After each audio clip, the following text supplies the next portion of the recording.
Assalamualaikum warahmatullahi wabarakatuh. Waalaikumsalam warahmatullahi wabarakatuh.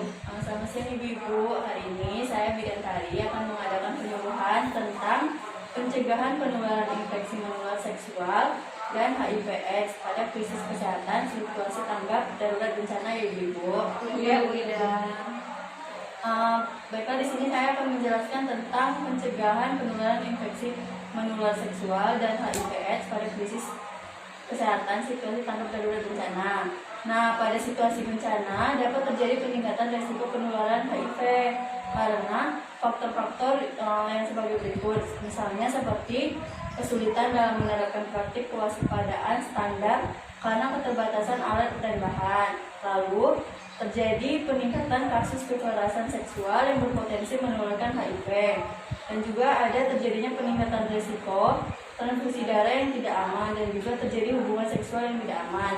Lalu ada penularan satu pada krisis kesehatan darurat bencana. HIV/AIDS dapat ditularkan melalui melakukan hubungan seksual dengan orang yang terinfeksi HIV, lalu berbagi jarum, suntik, atau alat tajam lainnya yang terkontaminasi dengan HIV. Lalu ada juga menerima transfusi darah yang terkontaminasi HIV, penularan dari ibu penderita HIV kepada janinnya selama kehamilan dan menyusui. Lalu pencegahan penularan HIV pada situasi krisis kesehatan difokuskan kepada petugas kesehatan, penyintas kekerasan seksual, penerima donor darah baik untuk korban luka maupun ibu bersalin yang mengalami perdarahan. Lalu ada juga kewaspadaan standar penularan HIV, seperti memastikan kegiatan transfusi darah yang aman dan rasional yang dilakukan oleh lembaga seperti PMI. Nah, yang pertama itu kita harus memastikan darah itu aman dan diambil dari PMI langsung.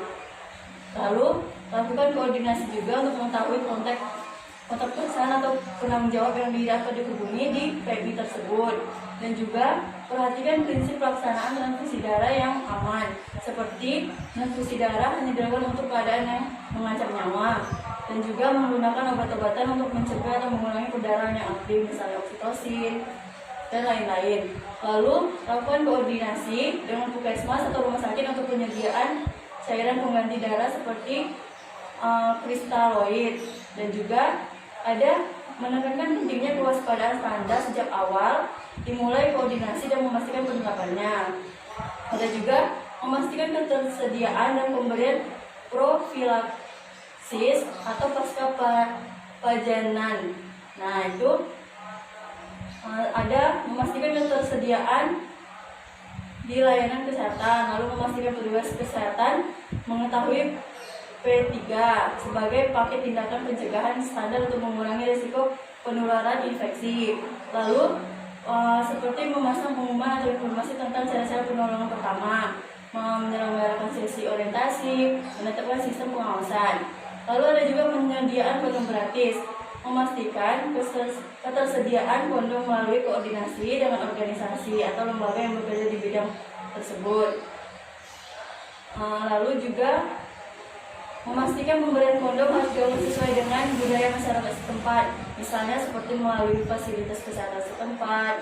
Lalu kondom diberikan kepada kelompok seksual aktif atau penderita IMS atau infeksi menular seksual. Lalu ada juga memberikan informasi cara penggunaan yang tepat, dan juga memastikan pemberian obat ARV dan IMS terutama pada perempuan yang terdaftar dalam pencegahan penularan HIV dari ibu ke anak.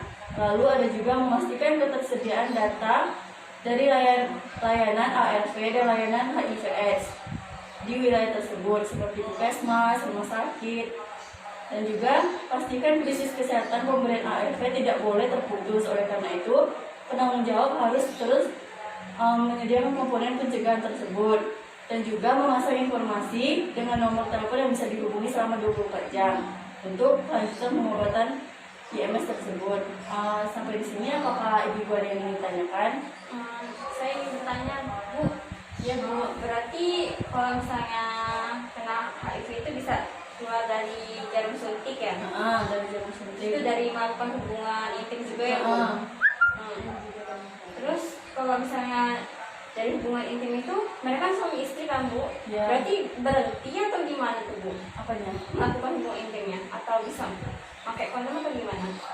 Itu bisa menggunakan kondom seperti kan untuk yang tertular HIV atau infeksi menular seksual itu harus menggunakan kondom. Jadi dari fasilitas kesehatan tersebut harus menyediakan kondom yang gratis seperti itu.